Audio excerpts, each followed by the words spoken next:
Bonjour à tous, bonjour à toutes, j'espère que vous allez bien. On se retrouve aujourd'hui pour une nouvelle vidéo pronostic sur la saison 2025. Le pronostic était dans du coup le Google Doc sur les vidéos d'Hydro, donc je pense que je vous mettrai le lien de sa vidéo dans la description et pas directement le lien du doc. Je pense que ce sera un peu mieux. Donc voilà, je refais une petite vidéo, cette fois ce n'est pas une rediffusion de live. Voilà, je vais essayer de faire quelques petites vidéos comme ça de temps en temps sur la F1. Si ça vous plaît, n'hésitez pas à liker évidemment et à me dire en commentaire si vous voulez plus de vidéos comme celle-ci. Sur ce, nous allons commencer par les prédictions des équipes. Alors, quelle équipe fera une top saison? Une top saison, moi j'ai envie plutôt que ce soit top dans le sens bonne surprise, pas dans le sens McLaren va faire une top saison parce qu'ils ont la meilleure voiture, blablabla. Non. Quelle est l'équipe qui va surprendre de manière positive?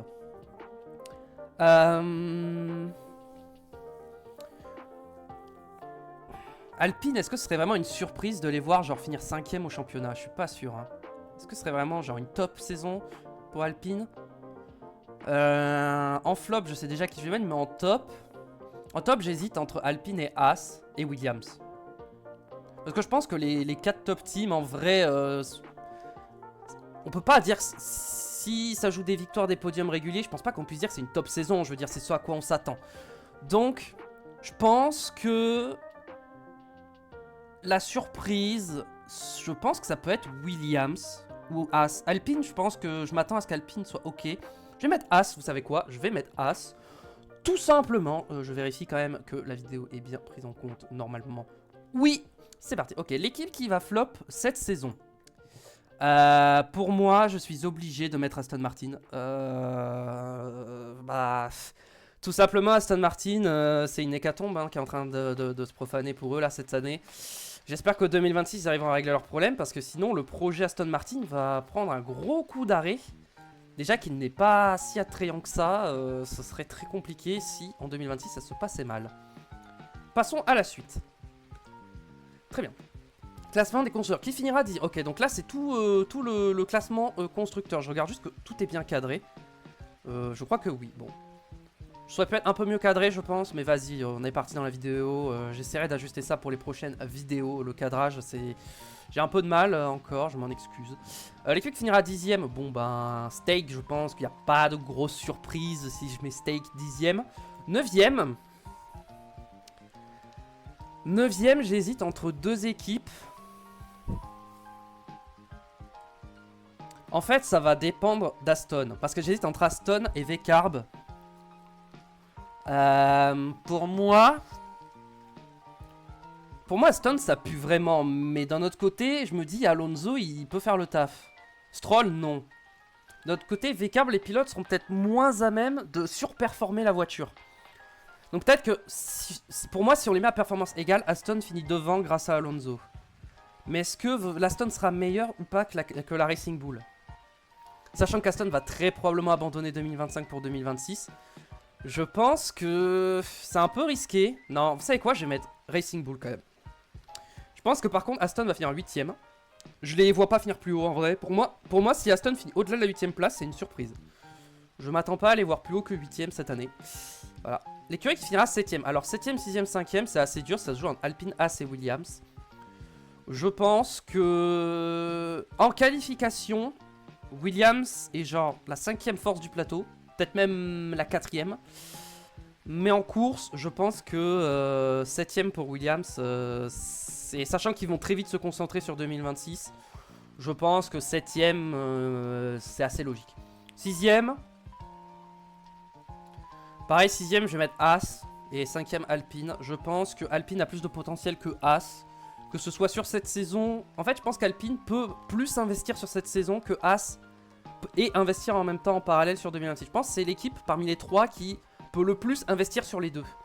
Alors que Haas et Williams vont vraiment devoir se focus sur 2026 si ils veulent réussir la nouvelle réglementation. Alpine, je pense que en mettant peut-être les ressources un peu plus tard, ils peuvent quand même réussir la réglementation. Donc c'est pour ça que je les mets 5ème. Je pense qu'ils vont basculer un peu plus tard que Williams et Haas. 4ème au championnat. 4ème, ça va se jouer, je pense, aux rookies, hein, c'est-à-dire Lawson et Antonelli, qui va finir devant. Sachant que Verstappen, même si je pense que Red Bull n'aura pas du tout la meilleure voiture et que Verstappen ne jouera pas mathématiquement le titre, je le vois quand même gagner plusieurs courses. Je pense que Red Bull va payer, on va dire, les choix qu'ils ont fait ces derniers mois. Donc je vais mettre Red Bull 4ème. Tout simplement parce que je vois Antonelli faire mieux que Lawson. Et Russell, je le vois faire des résultats similaires à Verstappen, peut-être légèrement inférieurs, mais je vois pas Verstappen à lui tout seul sauver l'équipe cette année. Donc je vais mettre Mercedes 3ème. Et là, pour la première place entre Ferrari et McLaren, j'avoue que j'ai beaucoup de mal. Pour le championnat pilote, j'ai une petite idée. Mais pour le championnat constructeur, j'avoue, c'est très très chaud. En fait, ça dépend des écarts. Je vais pas vous dire pour l'instant mon idée pour le championnat pilote, mais j'ai déjà une idée de genre du top 4, 5, de l'ordre des pilotes au championnat. J'ai une bonne idée déjà de ce que j'ai envie de prédire. Mais pour l'équipe, en fait, ça dépend des écarts. S'il y a des gros écarts entre certains pilotes, ça change le résultat. Donc je pense que ça va être très serré au constructeur. Il y a moyen que ça se joue à la dernière course. Je pense que pour le championnat constructeur, ça va être très serré, mais je pense que McLaren va finir devant. En tant que fan de Ferrari, ça me fait un peu mal, mais je pense que McLaren finira devant Ferrari. Et j'expliquerai cela lorsque l'on fera le championnat pilote. Et le championnat pilote, c'est tout simplement maintenant, donc voilà. Un pilote qui fera une top saison, donc un pilote sur qui on n'attend peut-être pas tant grand chose et qui au final va faire une saison de ouf. Je vois bien Gasly faire une saison de ouf, mais est-ce que ça serait une surprise qu'il fasse une top saison? Je sais pas, moi je vous le dis, j'hésite entre Leclerc, mais on s'attend à ce qu'il joue devant, Piastri, mais on s'attend à ce qu'il joue devant, Gasly, mais on s'attend à ce qu'il soit solide, Antonelli, je pourrais mettre Antonelli, Sainz, je pourrais mettre Sainz aussi. Et le reste, je pense pas que ce sera genre top. Genre vraiment, on est en mode, ah ouais, là, la saison, elle est costaud, quoi. Je pense que... En vrai... Je vais pas mettre Gasly, je pense. Parce que je pense que Gasly, on s'attend à ce que ce soit vraiment l'outsider, celui qui va être tout le temps à la porte des points, voire dans les points, derrière les top teams. Alors, je pense que ça va être lui le mieux placé quasiment à chaque fois. Après, ça se jouerait du coup entre Antonelli, que je pense va vraiment faire une... Je pense qu'Antonelli va gagner une course cette saison. Alors, il ne sera pas le plus jeune vainqueur de l'histoire de la Formule 1, car il faut qu'il gagne dans les 3 premiers Grands Prix, et je le vois pas gagner dans les 3 premiers Grands Prix. Mais je le vois quand même gagner une course peut-être en fin de la tournée européenne. Peut-être gagner une course genre à Bakou, ou en toute fin de saison, genre Qatar, Vegas, un truc comme ça. Brésil. Donc je pourrais mettre Antonelli. Mais... plus je regarde la liste, plus j'ai envie de mettre Oscar Piastri. Ou Charles Leclerc, mais je pense que je vais mettre Oscar Piastri. Je pense qu'Oscar Piastri, les gens s'attendent à certains résultats de sa part sur l'ensemble de la saison. Et moi, je pense qu'il va faire mieux que ce que les gens pensent qu'il va faire. Le pilote qui va flop cette saison. Bon, le choix évident, je pense, ce serait de dire Lance Stroll, mais en fait, c'est tellement évident qu'il va flop que, en fait, je peux pas le mettre dans flop parce que tu sais qu'il va flop. Un pilote qui va flop... Genre, on s'attend à ce que le pilote fasse une bonne saison et au final, il va pas faire une très bonne saison. Je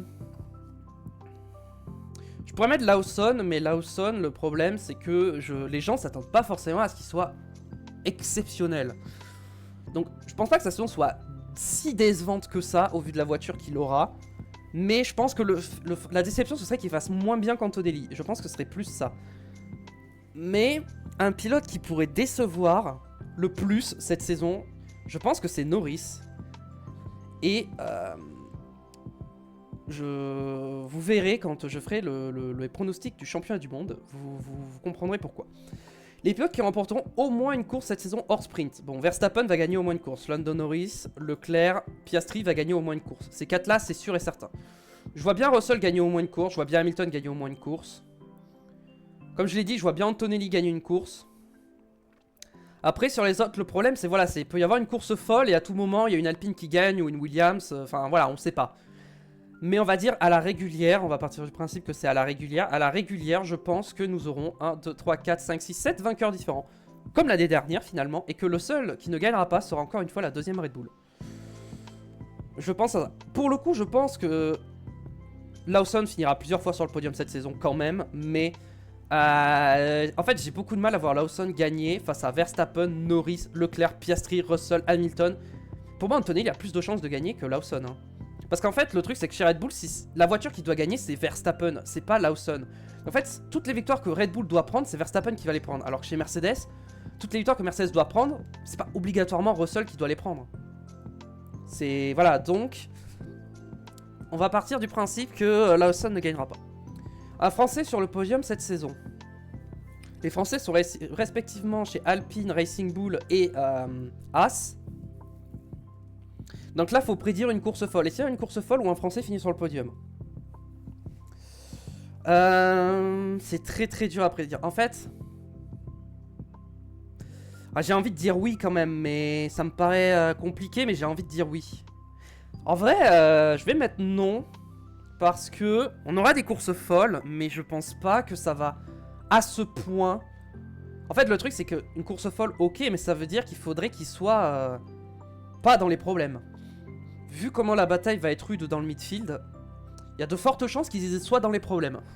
Malgré eux. Et même s'il y a des problèmes devant, je vois mal 3 voitures des 4 top teams ne pas finir la course. Ne pas être sur le podium, en fait. J'ai beaucoup de mal à voir ça. En fait, il faudrait que limite qu'il n'y ait que 2 voitures de top team qui finissent, je pense. Et que ça se passe vraiment très bien pour eux. Et je ne vois pas cela arriver, en tout cas. Je ne vois pas cela. Ok, top 5 du classement pilote. Alors. Le pilote qui finira 5ème. J'avais mis qui dans ma tête? Ok, dans ma tête, le pilote qui finira 5ème, c'est Verstappen. Je pense que Verstappen finira 5ème cette saison. Je pense qu'il va porter Red Bull à lui tout seul. Il va quand même finir devant les 2 Mercedes au championnat. Mais j'ai du... J'hésite en fait. Est-ce qu'il sera capable de finir devant le pilote que je vais mettre 4ème au championnat? Je pense qu'il y aura match entre le 4ème et le 5ème. Ça va être serré, je pense. Mais pour moi, la voiture va coûter cher à Verstappen. 4ème, je pense que le pilote qui finira 4ème sera Lewis Hamilton. Je pense qu'Hamilton finira 4ème parce qu'il est nouveau dans l'équipe, il va lui falloir un temps d'adaptation. Et je pense qu'avec ce temps d'adaptation-là, il aura un petit train de retard au championnat sur les 3 pilotes de devant. Et que du coup, Hamilton, dans sa bonne volonté, va plutôt se ranger du côté de l'équipe et aider Leclerc pour le championnat, plutôt que de lui mettre des bâtons dans les roues. Et peut-être coûter la perte des 2 titres à l'équipe. Je pense que Hamilton va accepter le fait de maximiser les chances du championnat pilote pour Leclerc. Voilà pourquoi je le mets 4ème, c'est que voilà, ses résultats ne seront pas forcément optimisés, il aura un petit peu de retard en début de saison, voilà, au championnat, tout ça, à la mi-saison. Voilà, je pense que c'est un choix qui est assez logique. Le pilote qui finira 3ème, et là je pense que des gens peut-être ne vont pas comprendre, je sais pas, mais je vais mettre Lando Norris 3ème. Pourquoi Lando Norris 3ème et pas Oscar Piastri ou Charles Leclerc? Et bien tout simplement parce que je pense, et je suis pas le seul à le penser, que Lando Norris, mentalement, est beaucoup moins fort que Piastri déjà. Donc pour moi, Norris a plus... En fait, pour moi, je vois Piastri être dans le rythme de Norris cette saison. Je le vois vraiment embêter Norris tout au long de la saison sur tous les Grands Prix. Et je pense que mentalement, Piastri est beaucoup plus fort que Norris. Je pense que Norris, sous la pression, va craquer à un moment donné. Là où Piastri, lui, il va tenir. Il va être capable de tenir. Et donc je pense que du coup, Norris, à un moment, il va se mettre à faire des erreurs et à perdre des points au championnat, bêtement. Et ça va lui coûter cher au final, vu que bah, du coup, je le vois finir 3ème. Derrière Piastri, mais aussi derrière Leclerc. Donc voilà, Norris 3ème. Je pense que c'est son aspect mental et un peu trop gentil, je pense, qui va lui coûter cher cette saison. Et alors là, entre 2ème et 1er, je sais pas. En fait, c'est comme je l'ai dit. Ça va dépendre des écarts au championnat. Surtout, en fait, quand j'ai mis McLaren devant Ferrari, parce que pour moi, je pense que l'écart entre Hamilton et Norris sera plus grand que l'écart entre Piastri et Leclerc. C'est dans ce sens-là que j'ai mis McLaren devant. Est-ce que je pense que je vais mettre Piastri 2ème et Leclerc 1er? Parce que, comme je l'ai dit pour Hamilton, Hamilton va accepter de jouer le jeu de Leclerc et d'aider Leclerc. Là où chez McLaren, la bataille entre les deux, les deux seront mathématiquement en train de jouer le titre et seront à peu près au même niveau. Par conséquent, il sera impossible pour McLaren de dire Norris, Enfin, Lando laisse Oscar passer pour le championnat, ou inversement, Oscar laisse passer Lando pour le championnat. Je pense que cette saison, ça va être impossible pour McLaren. Et donc, Norris va piquer des victoires à Piastri. Piastri va piquer des victoires à Norris. Là où chez Ferrari, toutes les victoires quasiment que Leclerc doit prendre, il les prendra parce que Hamilton, sur la milieu-fin de saison, acceptera de laisser les victoires à Leclerc pour le bien de Ferrari, pour le bien du championnat. Voilà mon argument de pourquoi je pense que Leclerc a plus de chances que Piastri au championnat. Même si je pense que sur l'ensemble de la saison, la McLaren sera quand même plus forte. Et comme je l'ai dit, les deux pilotes vont se tirer des bâtons dans les roues et du coup, bah, ça va plus profiter à Ferrari et Leclerc qu'à un des deux pilotes McLaren. Ensuite, nous allons avoir d'autres prédictions. Lequel de ces pilotes marquera le plus de points? Bon, je l'ai déjà dit, mais Antonelli pour moi marquera plus de points que Liam Lawson. Déjà, il gagnera une course, mais au global. Les deux feront des bêtises à un moment, mais je vois Antonelli quand même être plus performant. Combien de GP fera Jack Doohan chez Alpine cette saison? Pour moi, à Miami... Attendez, il faut que je regarde le calendrier. Non, attendez. Les courses, c'est quoi? C'est Australie, Chine, Japon, Bahreïn, Jeddah et Miami, c'est la 6ème. Pour moi, Miami, il se fait remplacer par Colapinto parce que Miami, c'est le premier GP américain. Et du coup, bah, pour mettre Colapinto dans la voiture, le mieux, c'est un GP américain d'un point de vue com et tout ça. Donc, d'un point de vue com et sponsor. Donc, je pense qu'il se fera remplacer pour le Grand Prix de Miami. Et voilà. Prédiction libre. Qu'est-ce qu'on va prédire? Est-ce que je prédis ce que j'ai dit sur Norris? Je pense que je vais prédire ça. Norris. Non,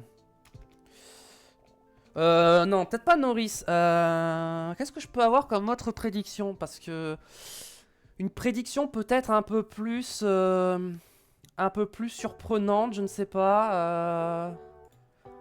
Finalement, avec la réflexion, j'ai coupé un peu la vidéo. Je pense que je vais quand même mettre Norris. S'effondre mentalement. S'effondre mentalement. S'effondre mentalement. Et du coup... et perd. Ouais, attends. Comment ça s'écrit déjà? Et perd, j'ai un doute. Et Piastri, on va plutôt mettre comme ça. J'ai des doutes sur les orthographes, j'ai un peu de mal, j'ai du mal à me rappeler. Et Piastri prend le lead chez McLaren.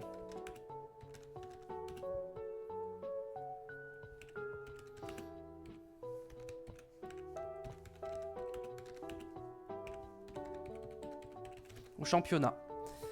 Je pense que c'est, selon moi, le plus probable. Ouais.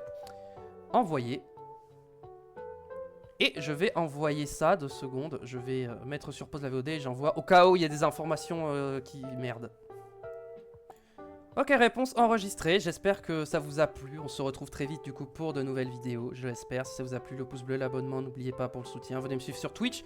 On est en carrière sur F1 Manager, donc n'hésitez pas à passer. On se retrouve très vite sur Twitch et sur YouTube. A très vite. Des bisous. Ciao, ciao.